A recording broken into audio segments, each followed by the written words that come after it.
furie dans le restaurant en nous gueulant dessus. Plaquez-vous au sol. Il y a un homme armé devant le restaurant. Abritez-vous, mettez-vous au sous-sol ou derrière le bar. Là, on se dit, on va mourir. On se dit, ouais. Là, on se demande si on va revoir ses proches, si on va revoir ses parents, si on va revoir sa copine.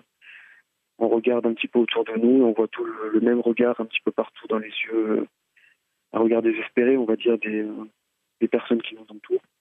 J'entends les hélicoptères encore depuis tout à l'heure qui tournent autour parce que les forces de l'ordre ont perdu sa trace.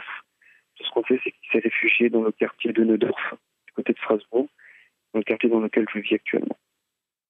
Oui, cet attentat fait aussi réagir aux Fénois. Une association des Alsaciens de Tahiti a été créée le mois dernier.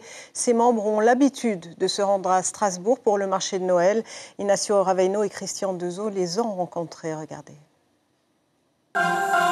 L'actualité de la soirée, c'est donc évidemment la fusillade qui a eu lieu à Strasbourg, en plein centre-ville, où un homme a ouvert... C'est une information qui en a ému plus d'un. Cet attentat à Strasbourg a dépassé les frontières métropolitaines pour toucher les Alsaciens de la Polynésie. Frédéric Sibard en fait partie. Ses premières pensées ont été pour ses proches qui y vivent encore. On a appelé pour savoir ce qui s'était passé pour eux, comment ils l'avaient ressenti. Les gens sont tétanisés par ce qui vient de se passer. L'Association des Alsaciens de Tahiti s'est formée il y a à peine un mois. Certains de ses membres avaient pour habitude de se rendre à Strasbourg pour le marché de Noël, mais cette fois-ci, le voyage sera plus revendicateur.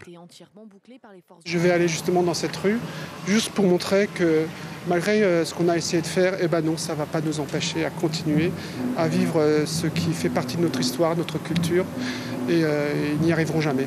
C'est une forme de résistance et qu'ils le sachent bien.